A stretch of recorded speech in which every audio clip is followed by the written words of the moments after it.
This is the Two Bald Guys Sports Podcast. Bald heads, bold takes. Now, here are your hosts, Adam and Tony.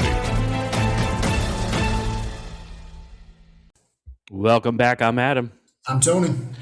This is the Two Bald Guys Sports Podcast. We're back. We had a week off, off on the summer, a little travel. Tony decided he needed to go up to the middle of nowhere, Florida, and train for a new job. So he's up there. I'm back home from Orlando. So we're back at it. Tony, how's it going up in the northern part of Florida?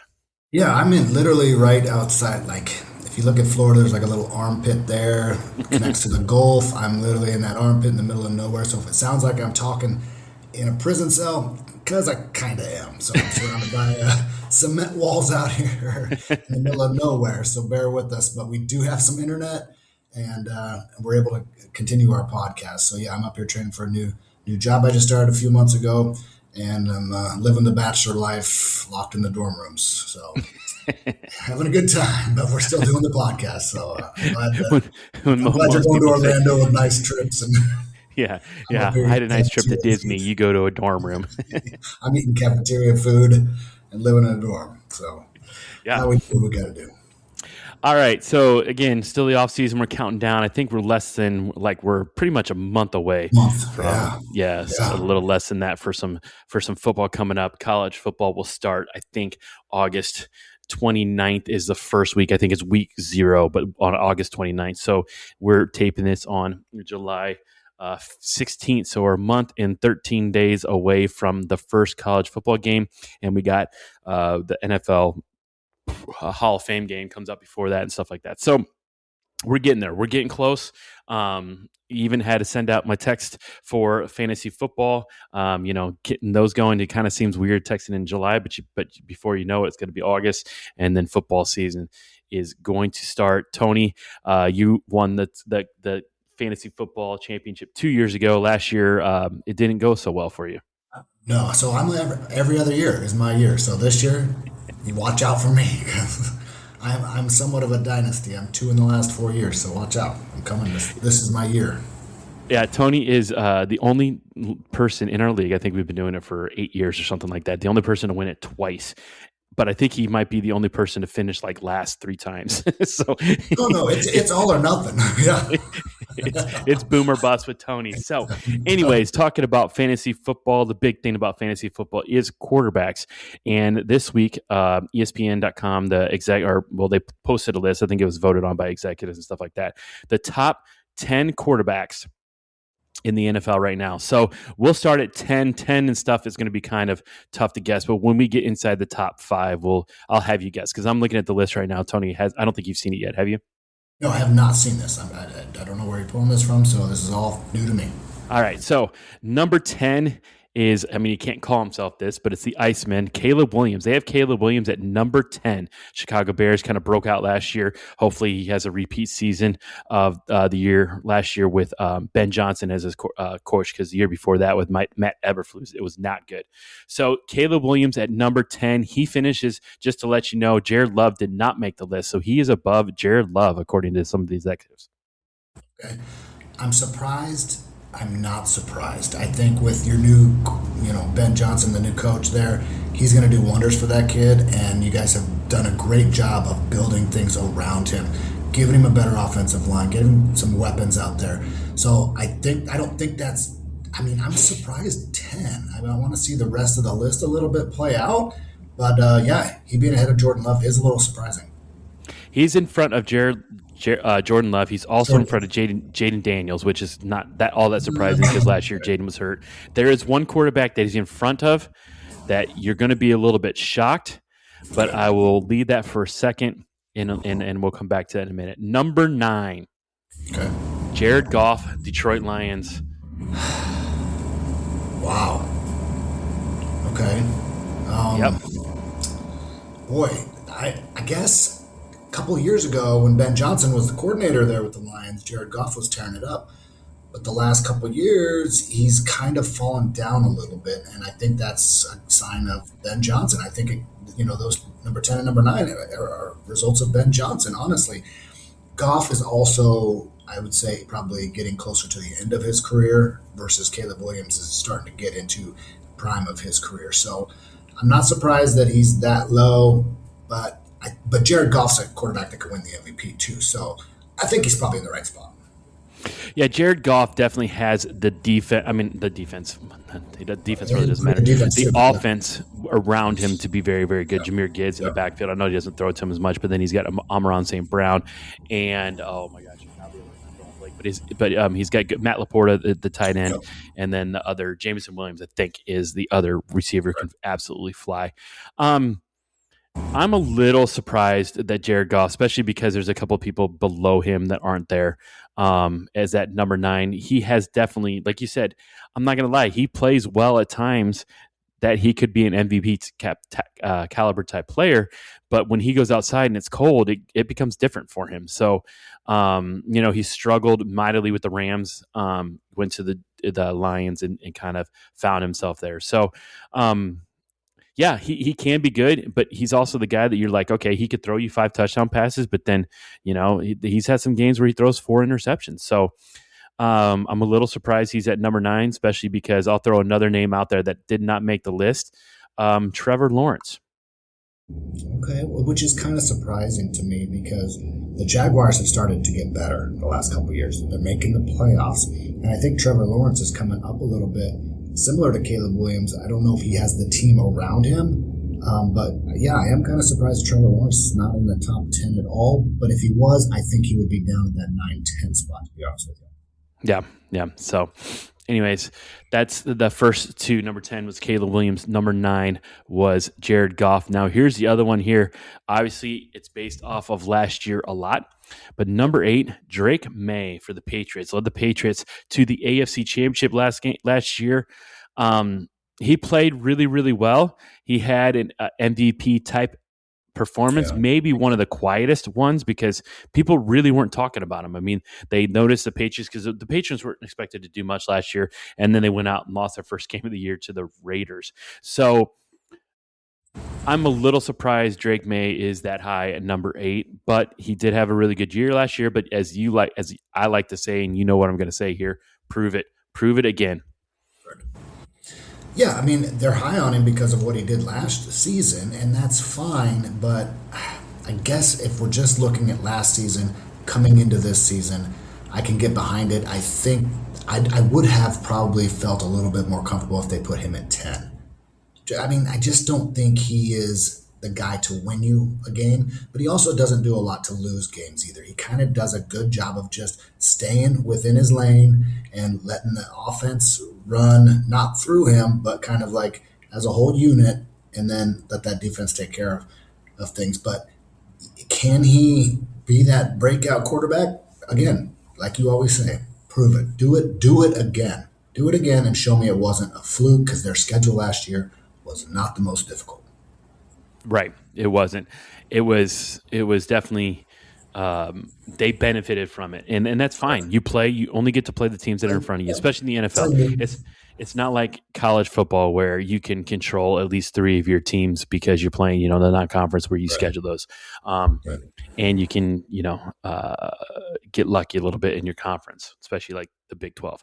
But the NFL, who you're going to play pretty much every year. There's only 2 teams. Actually, there might be 3 teams now. 3 teams that you don't know who you're going to play. You know the places that you'll play, but you don't know who you're going to play. You know who you're going to play the next year. Everything just fell right for the Patriots last year with their schedule. It spaced out well, except for playing the Raiders the first game of the year, like we said. But yeah, prove it this year. They're going to have a much tougher schedule this year, after winning or coming in first place I think they won the AFC. Yeah, they won the AFC over the Bills. So it's going to be tougher. Yeah. Prove it. Listen, I said it about Jaden Daniels. I've said it about Jalen Hurts. Caleb Williams is even in a prove it year again. Do it again this year. These guys need to do it again. I would say the same thing again as Bo Nix. Bo Nix needs to prove it again. With the Broncos. So we'll see how they go. All right, number 7, Justin Herbert. Ooh. Now, Potential, yeah, and he actually threw for a lot of yards last year too.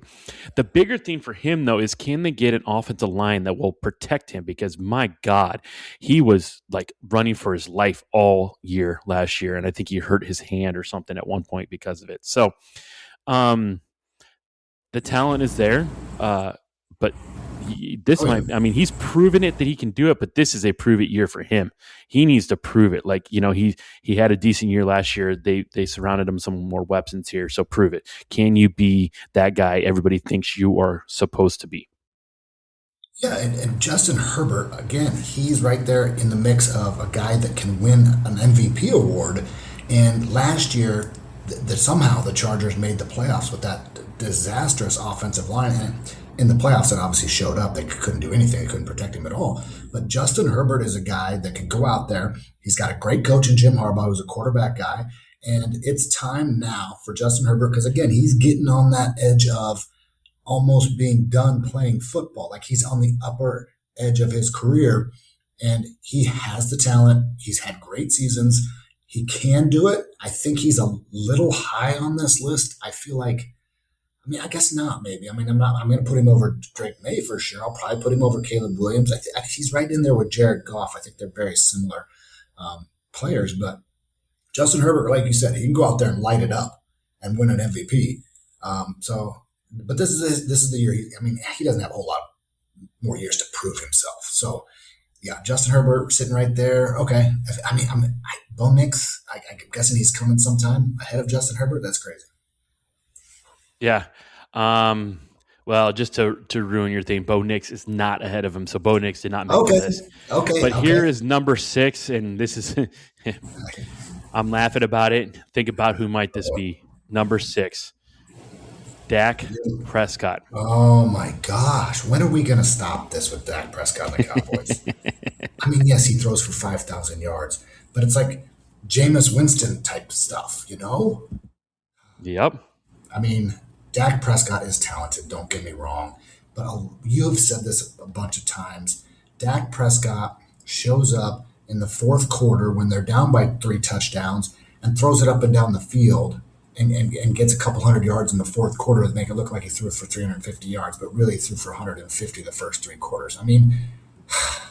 No. You know what? I don't even want Bo Nix on the list, but I'll put him in there before Dak. How about that? Dak, there's times, but then there's I think Lamar Jackson does not throw the ball very, very well. I think Dak Prescott is in the same boat. Like, he throws it okay at times, but then there's other times you're like, he misses some stuff he shouldn't miss.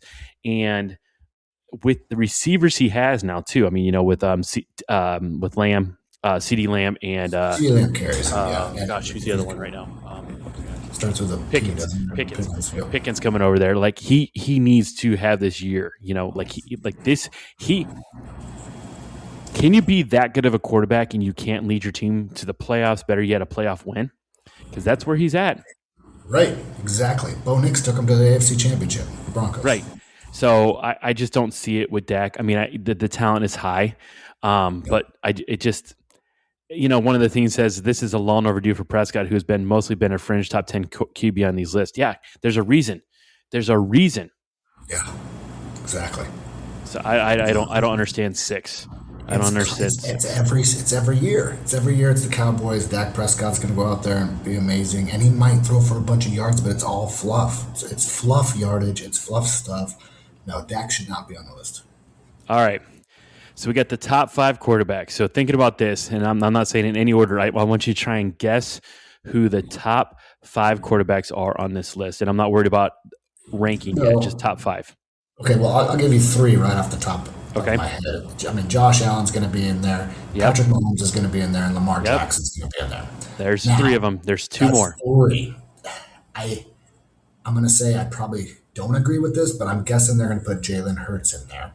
Nope. He did not make the top 10. Dak Prescott made it over Jalen Hurts is crazy. Yep. That's absolutely wild. I'm going to go out on a limb and say Kirk Cousins, my Raiders quarterback, didn't make it. Yeah. I thought you were going to say he did make it. I was like, oh, come on now. I'm just I know there's a little bias in there, but let's get real here. I mean, Tua's not going to be in there. Please tell me Aaron Rodgers is not on that list. Nope, Aaron Rodgers is not on the list. There's two guys. They will make sense. Joe Burrow. Joe Burrow's one of them. Joe Burrow's one of them, yes. Baker Mayfield? Did my boy Baker make it? Nope, really? He did not make the list. Oh, it's got to be Stafford, duh. Mm-hmm. Yeah, the reigning MVP coming off the MVP season. Yeah, the reigning MVP. He is 80 or 83. I'm going. He is 38. He is 38 years old, up to number 3. Won the MVP last year. Maybe one of the more, not because of Matt Stafford and how good he has been, but because of how old he was in the year he came off of. I think last year was maybe one of the more shocking MVP runs by a quarterback in my recent memory. Because he's been really, really good. Obviously, he's been good with the Rams. He's won a Super Bowl.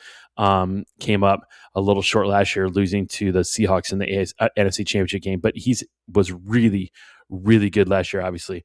All right, so there you go. There's your top 5. Now tell me who is. We'll work from number 1 down. So who do you think is number 1 on their list right now?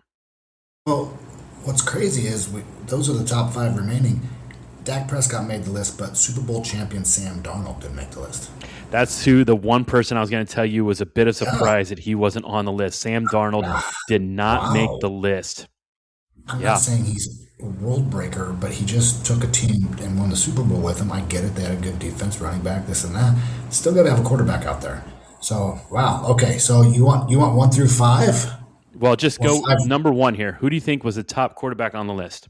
It's got to be Matt Stafford. It has to be. He's returning MVP. It is not Matt Stafford. If they put Patrick Mahomes up there, I'm going to... It is not Patrick Mahomes. All right, so... Okay, thank you. It's got to be Josh Allen then. It's Josh Allen. Allen. Last year, he was ranked number 2. His lowest ranking was number 4 since he's broke onto the scene here, and he's number 1 right now. Listen, Stafford, yes. Stafford obviously was really, really good last year. He's been good in his career. But if you ask me right now, who would you want out there as your quarterback?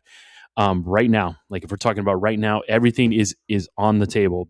Injuries, stuff like that. If you want it right now, I can't argue with Josh Allen being the quarterback you would want to lead your team right now. No, I agree with that. I don't like Patrick Mahomes, but a healthy Patrick Mahomes is another one, a tough one to argue with. But if everything being equal, I would lean toward Josh Allen because he takes an average Buffalo Bills team and he makes them win. And he makes them go on a run. And like he has taken an average Bills team for the last couple of years, literally on his back, running, throwing, everything. I mean, I'm surprised he's not kicking field goals too.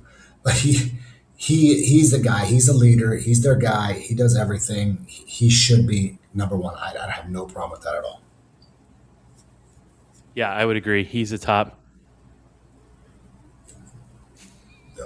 He's a top. Sorry, my wife walked in the middle of this podcast and she just gave me some fluttering eyes and made me laugh about it. So, sorry.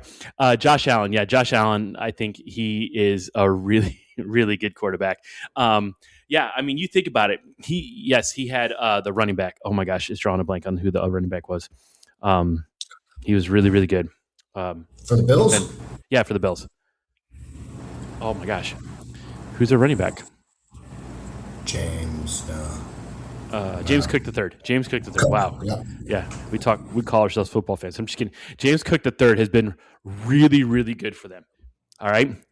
But then you go to the receivers right now, and yes, they just traded for DJ Moore from the Bears, right? Who else is their quarter? I mean, I know they have some decent guys, but like they're not top. Like if you think about the top guys, right? I can think of one just because he was on my fantasy team last year. But top receivers, it would take you a while to get down to a Bills receiver, right? And even their tight ends, they have some decent tight ends, but they're not these guys. Like he doesn't have a Justin Jefferson, he doesn't have a Jamarcus Chase. He doesn't have the top guys, and yet the Bills are. Do you want to see the Bills? Like if you had a playoffs and the Bills were on the opposite side of your bracket, I don't think it would matter who's playing the Bills. You'd want them to beat the Bills so you didn't have to face Josh Allen and the Bills in the playoffs. Would you agree?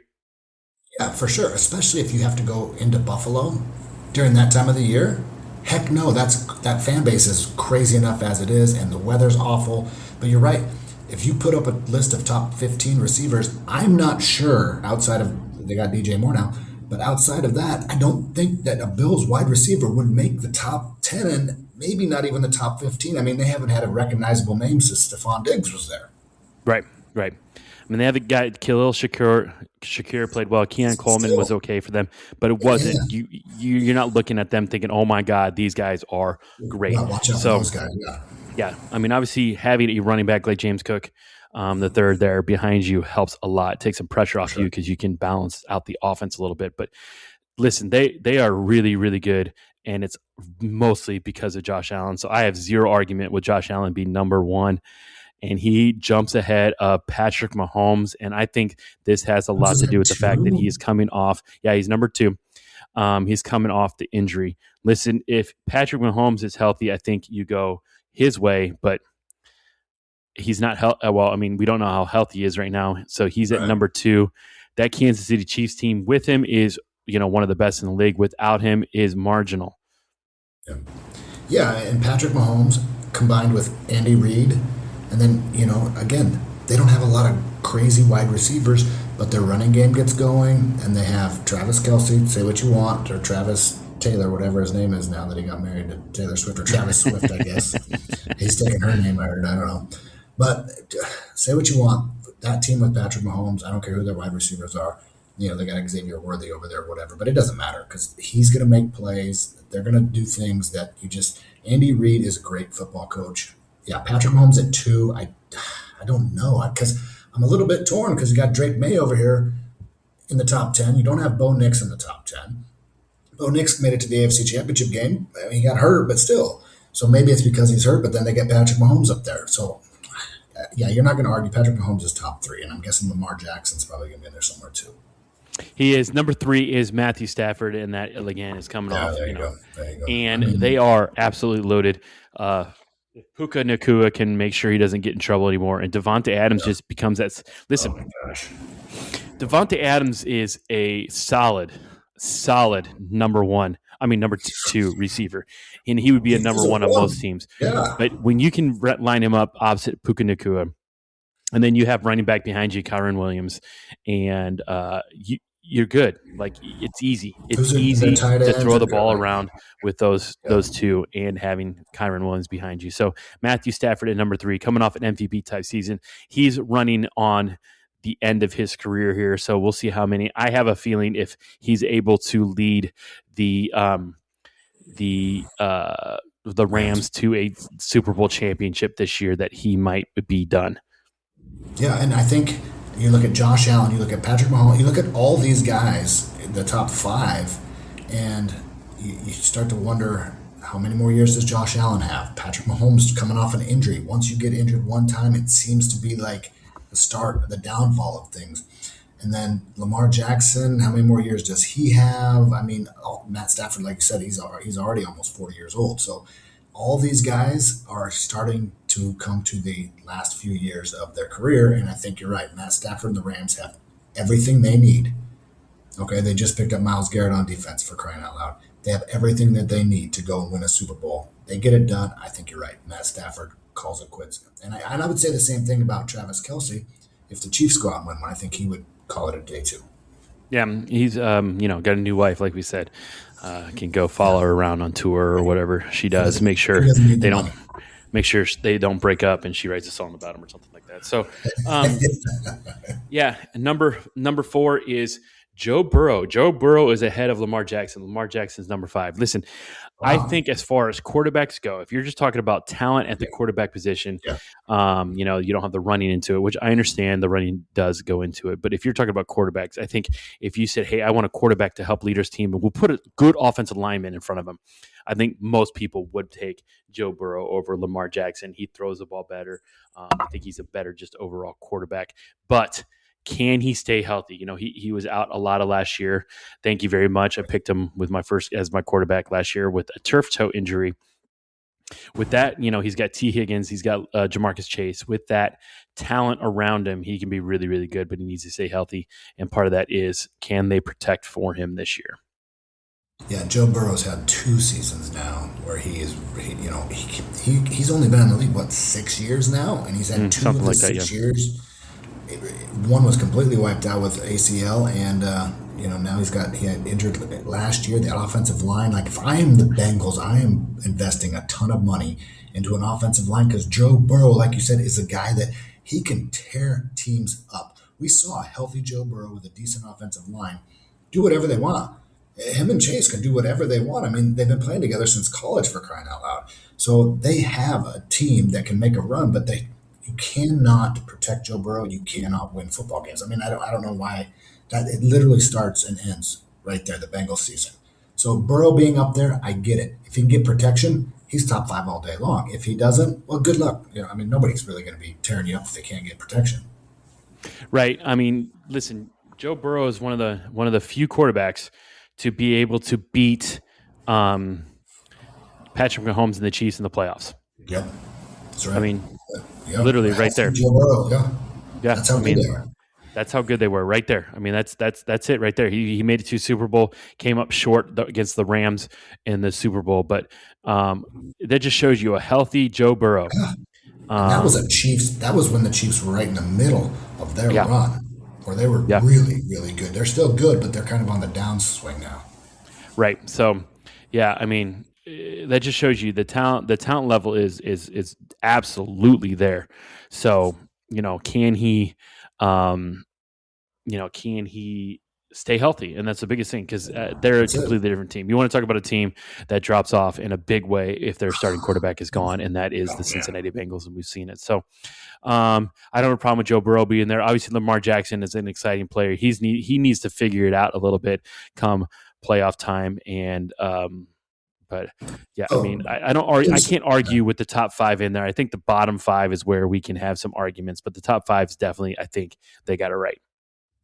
Yeah, I just think the Drake May, Bo Nix, I think they're real similar, and I think they're not. I know Bo Nix got hurt or whatever, but they're obviously not docking Patrick Mahomes for getting hurt. So I think if you're going to put Drake May in there, you can put Bo Nix in there as well. And guess who you can take out? Dak Prescott. Take him out. He can put up all the stats, all the yards and touchdowns that he wants, but they don't win football games. They just don't win enough football games to make the playoffs. When they do, they're one and done. So get Dak out of there. I don't even like the Denver Broncos. I hate the Broncos.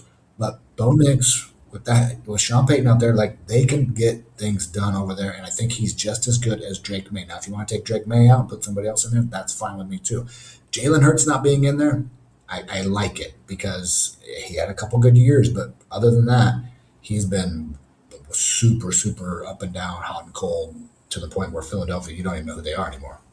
Yeah, I absolutely agree. I think also with the Eagles, if we want to get into that a little bit, they traded AJ Brown away. Yeah. And he could have been a little bit of the problem. I mean, obviously the receivers get a bad name as being divas and stuff like that, but I think the bigger problem with them is Sirianni and Jalen Hurts. Obviously, they don't get along very well. Jalen Hurts, has gone off on a couple seasons, but then he's looked very pedestrian in other years. So I agree with Jalen Hurts not being in the top 10. The one that does surprise me a little bit, and I understand maybe he needs to do it more, but you can argue that with Drake May and Caleb Williams, is Sam Darnold. I mean, listen, me and you were the first to doubt if Seattle made the right move by bringing Sam Darnold over to the Seahawks, after just one good year, because he was seeing ghosts in New York and was basically jettisoned away from basically everywhere. Had a great year in Minnesota, and then he went to Seattle, and obviously last year he followed it up. I think he was one of only 2 people to win 14 regular season games in back-to-back years. I think the other one's like Aaron Rodgers or something like that, or maybe Patrick Mahomes is in there too. I don't know. It's ridiculous what he's done in the last 2 years. Now, can he, again, prove it again this year? I get it. But if you're just going to go on, the last couple of years, how is he not in the top 10? And I like Caleb Williams. I think he's going to be very good for the Bears. But if you would have put Darnold in front of Williams in that top 10 list, I could not have argued at all. No, I mean, I'm not arguing putting Sam Darnold in front of Dak Prescott, Drake May, Caleb Williams, maybe even Jared Goff. I mean, when he had the season, he was a backup quarterback, went to the Vikings, had a fantastic season, and you and I were like, prove it again. Okay, he comes out and takes Seattle, a totally new team, and wins the Super Bowl with them. Now, was he the only factor in that? No, but we've said it. Your quarterback can't be a bum. It can't be Jamarcus Russell and win with that Seattle team. I don't care. And I'm throwing Jamarcus Russell out there because he was a guy with all the talent, but it just didn't translate. So you have to be somebody, and he's done it 2 years in a row now. Like you said, 14 games, back-to-back seasons, Super Bowl champion. He's not in the top 10. Wow. I mean, I don't know what else that guy has to do to get in the top 10. Maybe the stats aren't blowing your mind away like Dak Prescott, but isn't the name of the game to win? And I think his stats are good enough to get in there. 100%, definitely. I think it's, you can't argue with it that what he's done in the last few years has been really impressive. And maybe too many people are looking at their years prior to that and just thinking, but if we're going just off of like what you did last year and then what we think you're going to do this year, how are you going to say Sam Darnold's not going to be competitive and not be going to have a decent season and not win ball game? I mean, yeah, he lost the running back. That hurts a lot, but that defense is still going to be good. The offensive line, just fine, and you still got Smith and Jigba out there to throw the ball to. He's pretty good as well. Yeah, he's good. He's decent. He's pretty good. I mean, again, he did his rookie year, see if he can do it again. But I like to think that receivers will do it a little bit easier than quarterback will. Yeah, correct. Yeah.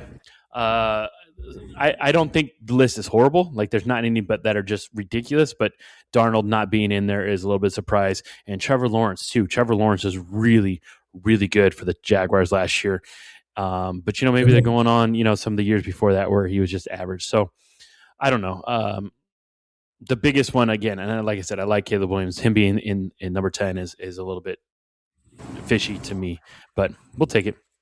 I mean, as a Bears fan, for you to say that, yeah, I mean, I can see, but I think that's where the list gets weird because they're looking at Caleb Williams going, he's up and coming right now. Look what the Bears did last season. Like, this is the here and now, and then they're like, well, Dak Prescott had, several good years before, or Patrick Mahomes had several good years. Like, you're either going to say, hey, this looks good right now, or we know what you did 4 years ago and 3 years ago.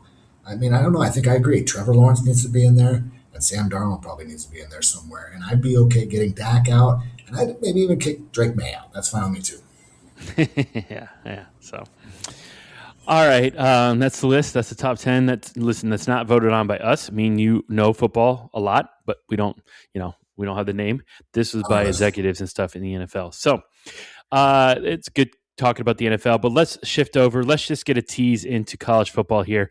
Let's run down. We got about 10 minutes left here. Let's run down quickly. We'll go with our favorite teams here in college football. We'll go with Michigan's schedule and Oklahoma's schedule. Let's just get a preliminary thought on how we think we're going to do. Do you want to start with Michigan or do you want to start with Oklahoma? What do you want to do? Let's go ahead. Let's start with Oklahoma. All right.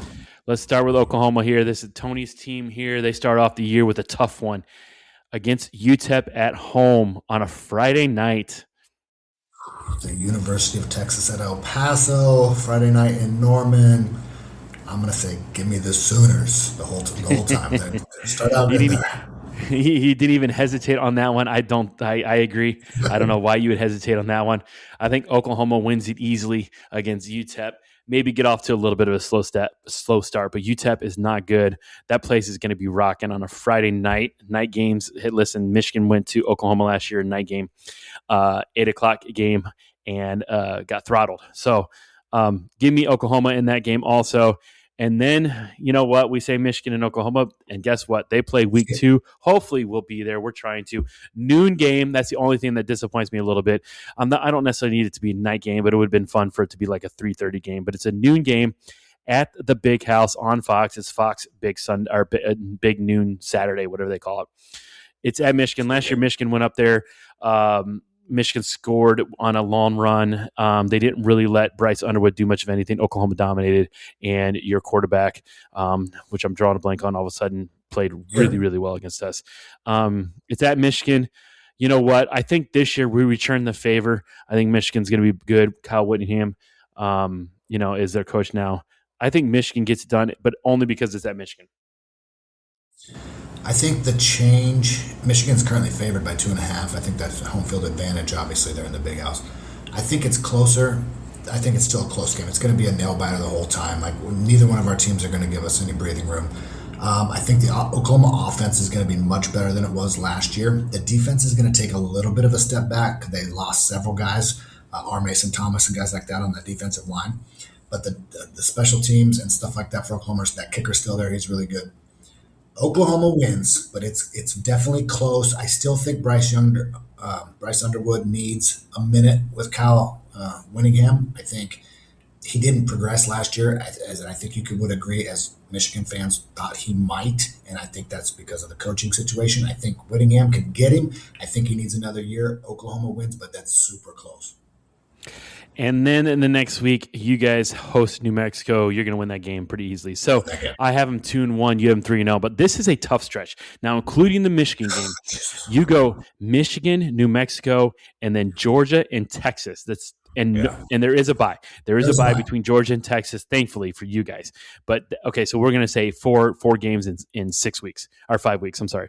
You do get a bye, but that is a rough 4-game stretch there. So you're saying they beat Michigan, then they go to Georgia. That right there. Listen, going to Michigan is going to be a litmus test, obviously, but we know it means something, but it doesn't. That game at Georgia, that is huge. You need that game in a big way. If you guys can win that game, I think, especially if you beat Michigan, you're 4-0. You probably in the top 5, I'm guessing. You're going to jump up. I don't know where you're going to start. I guess you'll start in the top 20. But if you could beat Michigan and Georgia, you're going to be top 10 for sure. I would be surprised if you're not top 5. And you got to be thinking, you know what, we have a chance in the SEC. I don't think you go to Georgia and win. I think that's going to be a tough one. I'm not sold on Georgia. I wasn't sold on Georgia last year, but going to Georgia and winning is a tough one. So I'm going to go Georgia beats Oklahoma in week 4. Yeah, I got them coming in undefeated. I think this is their first loss. Georgia with Gunnar Stockton returning. They have a ton of guys returning on defense. This Georgia team this year is going to be really, really good. Went much better than last year. I know we weren't sold on Georgia last year, but this Georgia team's much better than last year. I think Oklahoma takes the loss here. I have to be a little bit reasonable. All right. You got to be a little bit reasonable. All right, then you get a bye week, and then you play Texas. I think that game, is that still in – it's still in Dallas? Still in Dallas. It's in Dallas. Yeah, I wish that game would switch to you guys' home field and their home field. I think that'd be a lot of fun. It's halfway between Norman and Austin, which I get, but it's still in Texas, which, okay, the Oklahoma fans still travel, so I'm not too upset about it, but that would be a nice place to go for me. It would be, yeah. This is one of those, listen, Texas, this should be Texas's year. Like, if Texas can't win it this year, then Sark might be out. Like I've said this before. I think Sark needs to win this game. This could be Sark's this year. This could be Sark's make or break year here. I think if they don't at least make it to the championship, I think Sark could be out. He's got, Manning's back. Arch Manning's back. He obviously played really, really well at the end of last year. He struggled at the beginning of last year. Now, again, they do have Ohio State earlier in the season, so we'll see how he reacts to that. He didn't do well last year against them. So, but Texas could be really good. Now, I'm saying this, and they'll probably be one of my picks to be up there at the end because they looked really, really good. I don't think Oklahoma's there yet. I think Texas wins this game, and for me, that could be a tough start for Oklahoma. Because that's 3 losses you're giving my team. All right. Oklahoma last year, if you remember, Mateer was hurt. He had that hand injury, and he came back. He was not 100%, and Oklahoma still competed because that defense will keep him in there. Manning I get it. His last name's Manning. I know what his uncles have done. I know what his grandpa's done, but it's different now, and I just don't think he's the guy for Texas. I don't have a lot of confidence in Sarkisian. Oklahoma's lost the last few years to Texas. Oklahoma wins this Red River shootout rivalry, whatever you want to call it. Oklahoma finally wins. Mateer's healthy. That offense is much better. Oklahoma wins this one. All right. You're going with the upset there. I like it. All right. I don't think it's going to happen, but I understand. All right. So you got Oklahoma in that game. All right. The next game, and this is where I think it gets obviously a little bit easier for you. You guys host Kentucky, and then you go to Mississippi State. So those are your next 2 games. You have to win both those games. If you don't win both those games, something's in trouble, and Oklahoma might start burning itself down. Right. Yeah, Oklahoma takes care of business. Kentucky comes to Norman, and Mississippi State not very good typically, so that should be should be another win. All right. Then you get 2 tricky games after that. There are, back-to-back weeks. You don't have another bye. So you just have the one bye between Georgia and Texas, I think is what I'm seeing here. So you have at home against South Carolina. I think Lenora Sellers is back. And then you at Florida. Who knows? Who knows how good Florida is going to be? There's times they look okay, and there's times you're like, this is a disaster. They have a new coach coming in. So I honestly think you beat South Carolina, and then you go to Florida and win that game also. Good. Okay, I agree with you. South Carolina comes to Norman, and I don't think South Carolina I think they had their opportunity a couple years ago, and they're just kind of falling off right now. And Florida in Gainesville, if things don't work out for us at all, that might be an option for us to go up there. Gainesville's not that far. I drove past it coming up here, so it's actually not that bad of a drive. So that could be an option for us on November 7th. I think they beat South Carolina and Florida, and then they got a tough one. Then you get 2, well, actually kind of 3 tough ones in the season. All right, you a home against Ole Miss, home against Texas A&M, and on the road against Missouri. So Ole Miss, it's going to be interesting because obviously Lane Kiffin left there. By the way, that'd be a great game to go to, the Ole Miss LSU game this year. I think it's at Ole Miss. That you want to talk about some hate. You're not going to get tickets to that. Being spewed in that game. I'm pretty sure that's where the College Game Day is going to be for ESPN when those 2 teams play. But Mississippi, they still they lost a little bit, but they're still going to be good. And Texas A&M was really good. Well, let's pump the brakes. They looked like they were really, really good. They did beat Notre Dame, but they got exposed in the playoffs. So you got 2 of those games. Listen, I'm not sure which one you win, but I'm going to go you split those. You split those home games, one against Mississippi, one against Texas A&M. I think you split those. It's like 4 losses for my Sooners you have them this year. I do. I have them with losing to Georgia so far. That's the only loss.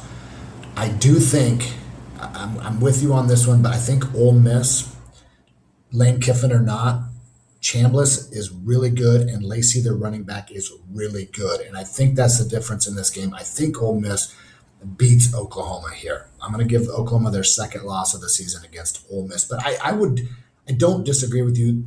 They could probably split these 2 games. I'm going to go with the Ole Miss loss, and then I think they can turn around and beat Texas A&M, because I think you're right. I think A&M was a bit exposed last year. They weren't as good as we thought going into the playoffs. Yeah, and you and I actually kind of talked about that because we're like, you know what, they beat Notre Dame, and outside of that, I think in the SEC they didn't beat a team in the top half. Like they were they were.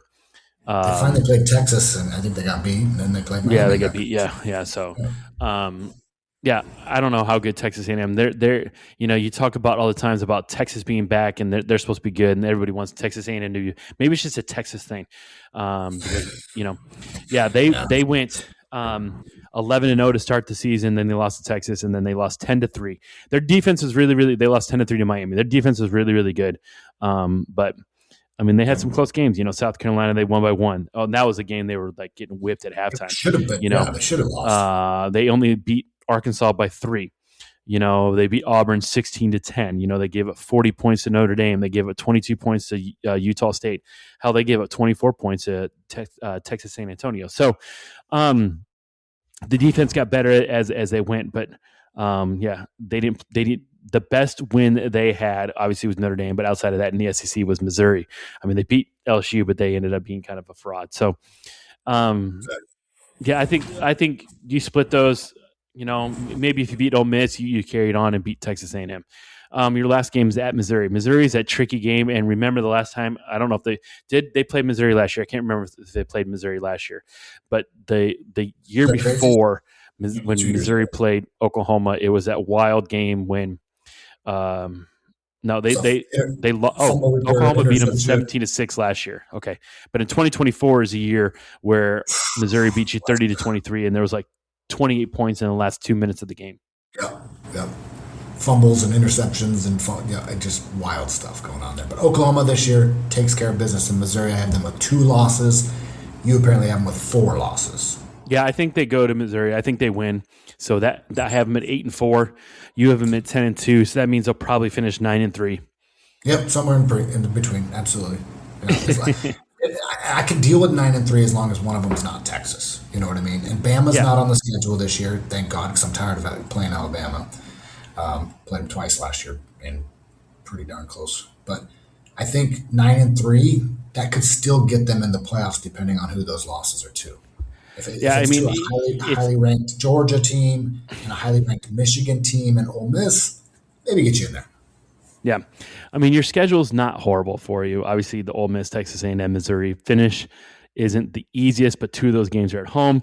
And then the 4-game stretch where Michigan, Georgia, and Texas, and all 3 of those games are not at home. Now, the Texas game is a neutral site game, but the other 2 are at Michigan and at Georgia. So we'll see. I mean, it happens early. It's 3 of the first 5 games. So we'll know real soon if Oklahoma is any good. So can they get through that first 5-game gauntlet, which I understand UTEP and New Mexico, but you get those other 3 games.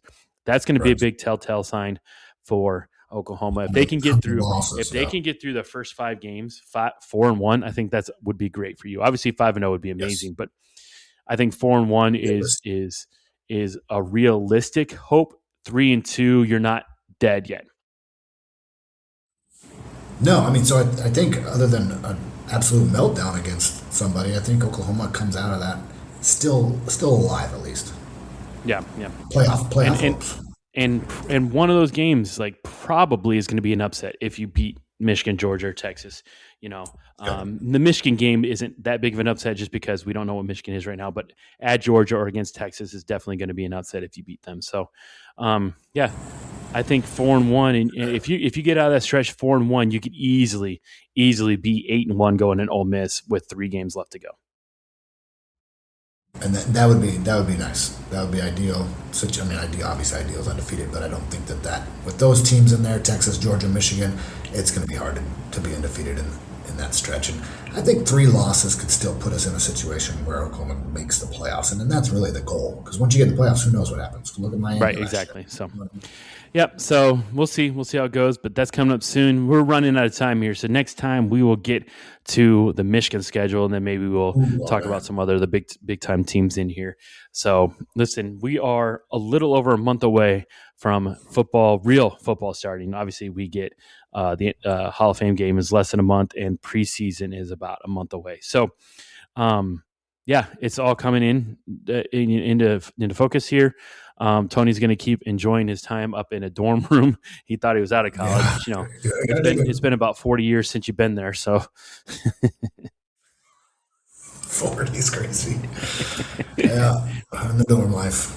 Yeah, living the dorm life. So anyways, we'll come back next week. We'll talk Michigan schedule. We'll talk about other things that are going on. Who knows? Maybe we'll have some more crazy stuff going on. But we'll get at it next week. Until then, I am Adam. I'm Tony. Thanks for listening. You have been listening to the Two Bald Guys Sports Podcast with Adam and Tony. Don't forget to check out our partnership with Happy Nuts.